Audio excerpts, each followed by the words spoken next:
Amigos telespectadores, boa noite a todos. O programa E Você está aí mais uma vez. E claro, a semana foi intensa, nós temos inúmeros assuntos para serem abordados, com a presença do nosso querido jornalista Pedro do Couto, que vai comentar todos os assuntos. E o nosso deputado Gerson Berger, infelizmente, ainda não está podendo participar do programa, mas logo, logo, minha gente, ele estará de volta.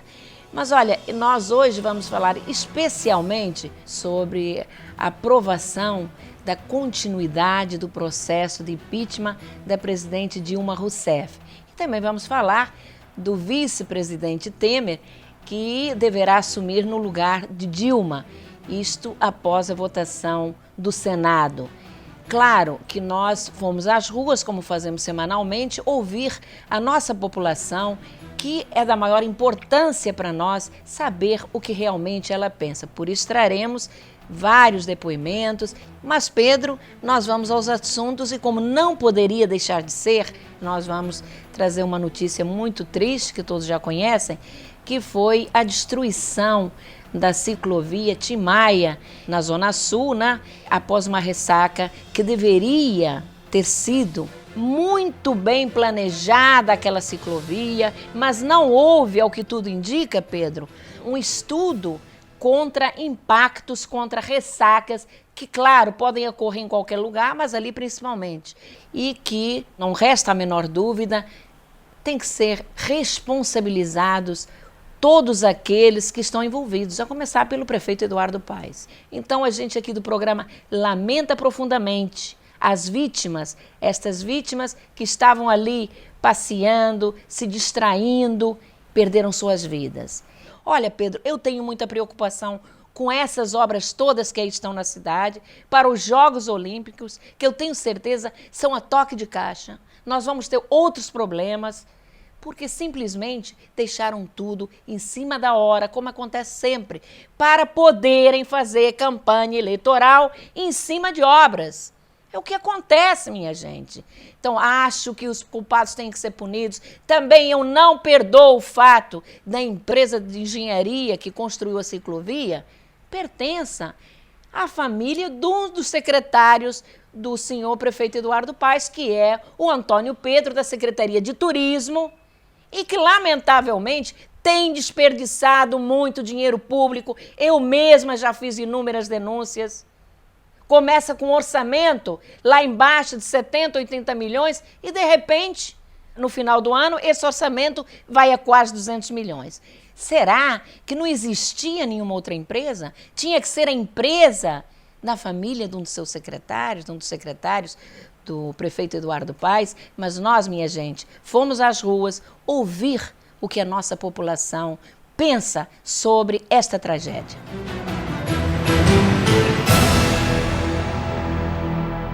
Erro e falta de gerenciamento da prefeitura que não viu o projeto errado, né? Quer dizer, essa queda é perfeitamente evitável, totalmente em termo técnico, não justifica. Quem tem responsabilidade é a empresa que construiu ali o viaduto, né? Como sempre, 45 milhões. Quanto que foi gasto lá? Quanto que foi para o bolso público? Todos esses incidentes que têm ocorrido no Rio de Janeiro, mediante essas obras, que a gente não sabe qual é o sistema de licitação, o termo de gasto, porque, por exemplo, o metrô parece que estava orçado em 5, já está passando de 10 milhões, a gente não sabe de onde vem tanto dinheiro, a saúde em colapso. Entendeu? A população sofrendo e as coisas acontecendo assim, no vapt-vupt. Está acontecendo muita coisa que está obscura, a gente não tem esclarecimento de nada, não tem nada às claras e o povo só sofrendo. Difícil, né, amigo? É muito descaso, muito descaso. Minha gente, está aí o que o nosso povo pensa. É claro que opiniões divergentes em muitas questões, mas em algumas coisas eu concordo, não preciso concordar em tudo, mas para mim, continuo dizendo, Pedro, o grande responsável é o prefeito Eduardo Paes, porque ele é o alcaide da cidade, não é isso? Sem dúvida, Tereza, sem dúvida alguma, o prefeito Eduardo Paes é o responsável pela execução das obras na cidade, ele é o prefeito, ele é que decide, que tem a caneta, que aprovou os projetos, aprovou a fiscalização de maneira indireta, mas ele é o responsável, ele está sentado na cadeira do poder municipal. O projeto apresentou dúvidas, porque não foi executado levando em consideração o impacto da maré do local. Por aí já se vê que há um erro de concepção. Pode ter havido um erro de execução também, mas também numa terceira etapa pode ter ocorrido uma falha na medição da obra, que é o que acontece muito em obras públicas. É feito o cálculo exigindo a quantidade de cimento por metro quadrado, que nem sempre é cumprida. E nem sempre sendo cumprida, fragiliza a estrutura da obra. Embaixo da ciclovia estão os arcos que sustentam a estrada Niemeyer. Fez 100 anos essa estrada e nunca sofreu abalo algum, porque a sua estrutura apresenta uma solidez muito maior do que aquela feita 100 anos depois e que não resistiu ao impacto das marés. Por aí se mede mesmo a questão da dúvida quanto à capacidade de execução da obra.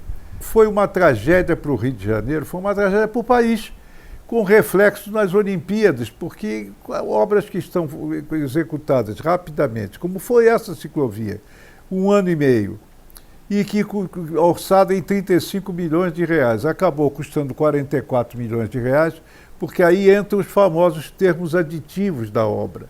Choveu, coloca mais não sei quanto. Encontrou uma resistência maior do meio ambiente, acrescenta valor à obra. E assim as obras saem por um custo muito acima do previsto. A ciclovia ficou praticamente sem utilidade, porque quais são as pessoas que vão querer circular aí depois de um acidente fatal como o que houve? Ficou um elefante branco na vida do Rio de Janeiro e, sobretudo, na biografia do prefeito Eduardo Paes. E, por falar em prefeito, uma coisa interessante, Tereza, que eu notei. Onde é que o prefeito tinha ido? À Grécia, participar da cerimônia de acender a tocha olímpica, tudo perfeito. Mas quando houve o desabamento, quem devia ter aparecido era o vice-prefeito Adilson Pires. Não apareceu. Apareceu o Pedro Paulo, secretário de coordenação do governo municipal. Estranhei a ausência, afinal, tinha que ter vice-prefeito para quê? Para assumir nas ausências do prefeito. Nem isso o homem foi capaz de fazer. Ô Pedro, você tem toda a razão. Onde estava o vice-prefeito Adilson Pires? O problema é que o prefeito Eduardo Paes, até na hora da tragédia, da desgraça, ele quer que o Pedro Paulo apareça. Infelizmente, esta é a primeira questão. Mas tem uma outra questão que eu também acho que caminha por aí, que é o fato de Adilson Pires pertencer ao PT. E como ele sabe que o PT hoje enfrenta um momento muito difícil diante da opinião pública, ele preferiu esconder o vice-prefeito Adilson Pires, que, diga-se de passagem, foi vereador comigo na Câmara, e é uma excelente pessoa. Olha, isso tem que ser bem posicionado, tem que ser bem revisto, porque quem tem que realmente representar o prefeito na sua ausência é o vice-prefeito. Disto nós não temos absolutamente nenhuma dúvida.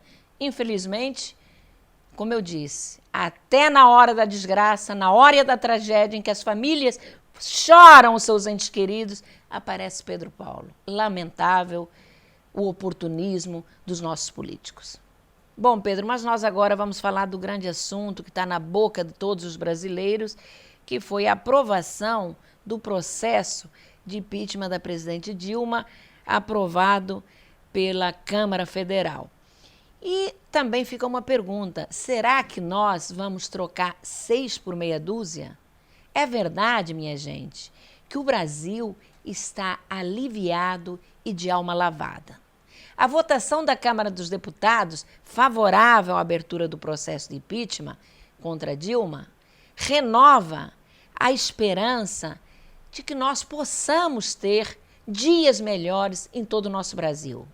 É a grande chance do Brasil controlar, antes de 2018, o hecatombe econômico provocado pelo desastroso e incompetente governo da presidente petista e também, claro, consertar os efeitos da catástrofe ética de 13 anos do PT no poder.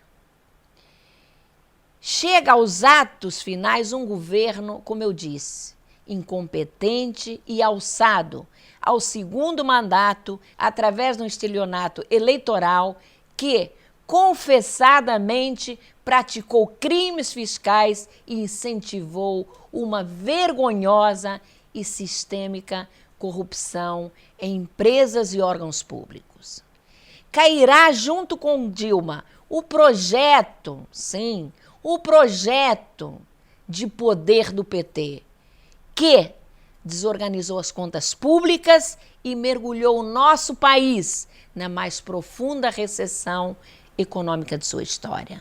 Nós fomos às ruas ouvir o que a nossa população pensa sobre a saída de Dilma e como ficará o país. Ficará melhor?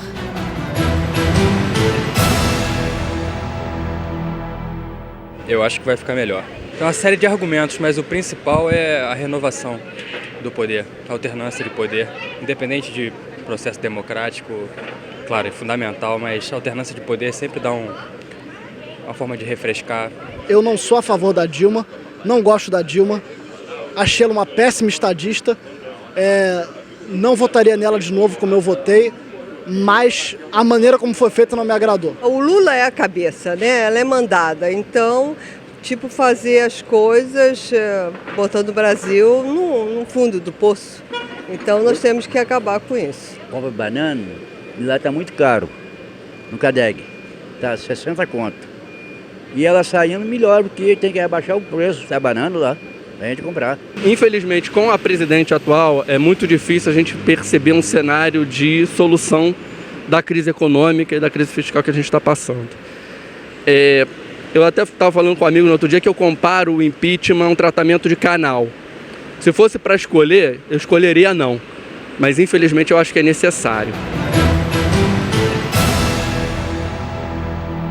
Bom, tá aí o nosso povo dando a sua opinião, que a gente sempre respeita, opiniões até certo ponto divididas, não é, Pedro?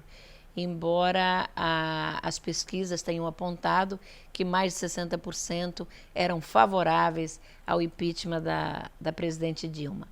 Mas uma coisa é certa, Pedro, não há mágica. E é preciso entender que a provável aprovação do processo de impeachment pelo Senado, porque isso é quase certo, nas próximas semanas, não vai solucionar de uma hora para outra todos os problemas do país.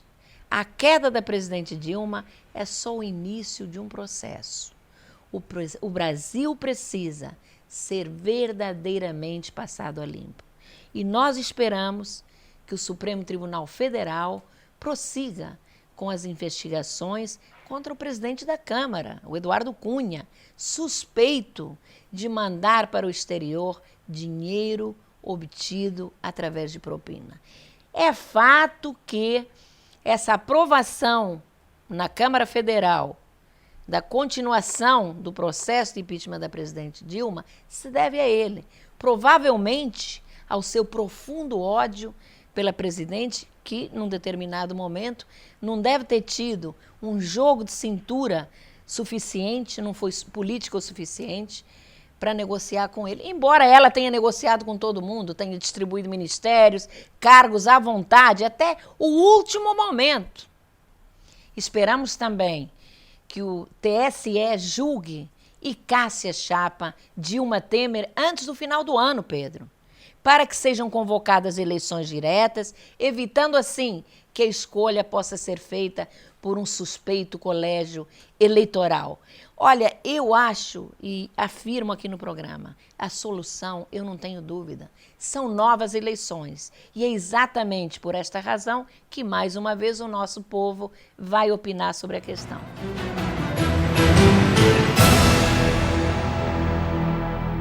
Eu eu acho que seria ótimo, né? Seria uma forma de começar uma nova etapa, né? Uma chapa nova, sem ter precedente nenhum para quem vai substituir, sem precedente nenhum para dizer que o que está acontecendo é golpe ou não. Então acho que seria o ideal. Por favor, muito. Eu acho que as pessoas querem mudar, sim. É claro, do jeito que está, não pode ficar. Eu acho complicado, porque uma eleição em si, eu não sei a quem interessa no momento essa eleição. Michel Temer é professor de direito constitucional, né? Feríssimo, então é perigosíssimo. E o outro é um cara extremamente frio, né? Que não tem, né, expressão corporal nenhuma quando fala, que eu tenho medo de gente assim. Dois safados tem que sair, nenhum dos dois tem que ficar ninguém. A bancada tem que ser limpa, com todo mundo limpo, tem que limpar geral. Tem que atuar. Tem que lavar todo mundo. Eu acho que o Cunha cai, o Temer fica. Se tem impeachment para Dilma, eles muito menos. Eles têm que vazar, né? Deus me livre. Esse país está uma vergonha. Eu sou do Estado, não sei quando é que eu vou receber. Tem gente, amigas minhas, que não receberam pagamento. Tá entendendo? Nós não estamos governador, não estamos prefeito, só que está uma vergonha. Vergonha. Agora não pode continuar. A outra vai para os Estados Unidos para se queixar de golpe. Só dizendo um palavrão que eu não vou falar aqui. Olha, Pedro, uma coisa está muito clara. A população não aguenta mais a presença do Cunha presidindo a Câmara Federal. Isto ficou muito, muito claro. O Temer, às vezes, parece que ainda é tolerado, mas o Cunha, fora Cunha, é o que está na cabeça do povo. E eu também me pergunto, será que um presidente indicado por membros do atual Congresso Nacional teria alguma legitimidade para governar? E mais que tudo, espera-se que depois desta lição de mais um traumatizante processo de impeachment, a discussão política possa ser ampliada e que o debate não se resuma ao cai ou não cai Dilma. É preciso que o cidadão cobre de seus representantes no Congresso as reformas necessárias para se implantar um novo modelo político, porque fez aí uma mini reforma política que absolutamente não mudou nada, Pedro. Está comprovado que o atual governo não deu conta de resolver problemas crônicos da nação, como, por exemplo, o caos na saúde, a concentração de renda e a pobreza, que não foram equacionados com os programas assistencialistas, e sem falar no atraso da educação, o transporte ineficiente, o desemprego crescente, e vai por aí. Trocar a presidente pelo vice pode reavivar as esperanças, sim, mas não vai tirar a nação do atoleiro. É preciso repensar o Brasil, debater as estruturas sociais, a gestão e todas as muitas reformas que o país precisa para voltar a crescer e que, na verdade, foram durante anos propostas do PT, que não resolveu, como eu já disse, absolutamente nada. Então, tirar Dilma e colocar Temer será apenas trocar 6 por meia dúzia, não acha, Pedro? Não tem dúvida, Tereza, não tem dúvida. A substituição do presidente pelo vice, que passa a ser o presidente, não resolve o problema por si de maneira direta, nem modifica a estrutura econômica e social do país. É preciso reformas mais profundas. Mas você colocou uma questão fundamental. Vamos por partes. Primeiro, no dia 12 de maio, o plenário do Senado vai julgar a admissibilidade do processo de impeachment. Tudo indica que seja aprovado. Basta essa aprovação, não é o julgamento definitivo, mas basta aprovar a aceitação para que a presidente Dilma Rousseff seja afastada do poder até 6 meses. E aí se inicia o processo de julgamento, o vice-presidente Michel Temer assume o governo. Se dentro de 6 meses o julgamento não for concluído, pode ser concluído com 3 meses, com 2 meses, com 4, Mas se até 6 meses não for concluído, a presidente retorna ao posto e o vice retorna a uma vice-presidência imaginária que ele já perdeu porque está em oposição à presidente. Muito bem, não creio que seja isso que vai acontecer. Mas, paralelamente a isso, você aí colocou uma questão fundamental. O Tribunal Superior Eleitoral vai julgar a ação que anula as eleições de 2014. Se anular as eleições de 2014, terão que ser convocadas eleições diretas.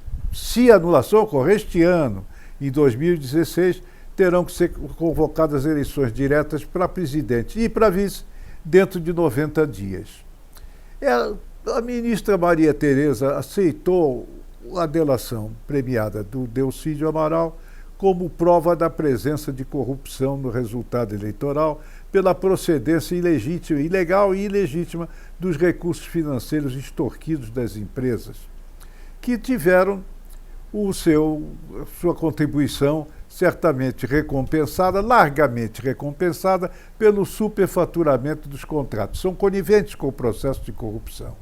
Aliás, até 3 etapas. As empreiteiras participaram, o governo PT participou, administradores da Petrobras participaram, doleiros e intermediários estiveram presentes também no escândalo que abalou a maior empresa brasileira e até com efeito internacional. Muito bem. Se o tribunal aceitar anular as eleições, terão que ser convocadas outras dentro de 90 dias. É possível que isto ocorra, mas a dúvida persiste. Se o Temer assume e complementa o mandato de Dilma até final de 2018, ou se, anulando as eleições de 14, o Tribunal Superior Eleitoral convoca eleições diretas ainda este ano. Se não decidir ainda este ano, nesta hipótese, se deixar a decisão para 2017, como a Tereza lembrou, as eleições serão indiretas.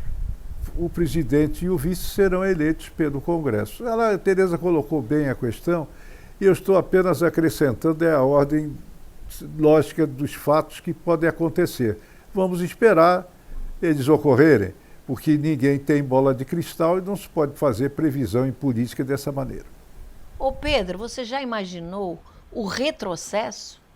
Eleições indiretas, um presidente que vai dirigir o destino do nosso país durante 2 anos, escolhido por esses homens que aí estão, que já provaram o seu comprometimento, até mesmo na votação do prosseguimento do processo de impeachment da presidente Dilma. Claro. Não dá para aceitar isso, minha gente. Claro. Nós acho que o TSE tem que realmente julgar essa chapa Dilma-Temer, porque o Temer faz parte da chapa. Se veio propina para aquela campanha, como já ficou aí claro, aparentemente, o que a imprensa diz, é evidente que o Temer foi beneficiado tanto quanto a Dilma. Então, eu acho que está na hora do nosso povo também se levantar assim, e exigir eleições diretas, que o povo possa escolher o seu legítimo representante, não quem está lá agora. É assim que eu penso. Mas eu ainda vou falar no Temer, que está sendo chamado de traidor aí pelo PT e até mesmo pela presidente Dilma Rousseff. Claro que ele mexeu seus pauzinhos, a gente não tem nenhuma dúvida, mas infelizmente as coisas foram acontecendo, ele fez o papel dele e a presidente Dilma também fez o seu papel, não medindo as consequências dos seus atos, até comprando todo mundo cá entre nós, com cargos aqui, cargos ali, para tentar reverter o quadro, para tentar 1/3, né, dos representantes na Câmara Federal.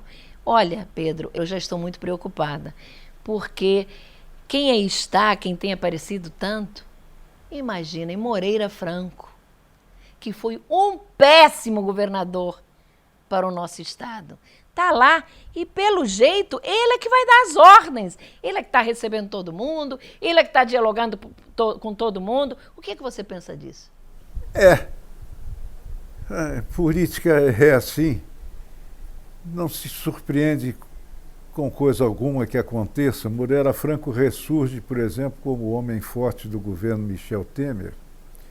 Falou até em nome dele, pouco antes do desfecho do impeachment, e foi ministro da Dilma Rousseff, da aviação civil, no primeiro mandato, não foi reconduzido no segundo, mas agora tudo indica que ele voltará à cena, ao palco principal, no terceiro mandato do Temer, que haverá, porque a partir de 12 de maio, com a aceitação do processo de impeachment do Senado, basta isso, a Dilma é afastada do poder e o Temer assume o governo, assume o Palácio do Planalto. Dependerá da permanência dele, dependerá do que decidir o Tribunal Superior Eleitoral, mas isso não quer dizer que ele não esteja no poder com a caneta mágica na mão.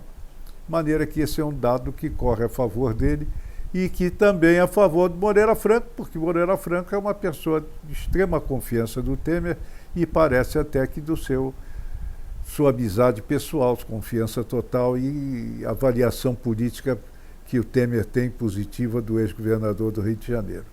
Pode ser um equívoco, mas é um fato.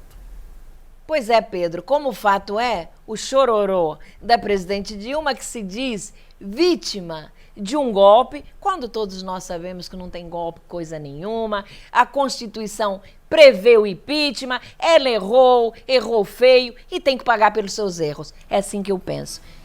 Pedro, chegamos ao final do programa. Mais uma vez agradeço a sua participação.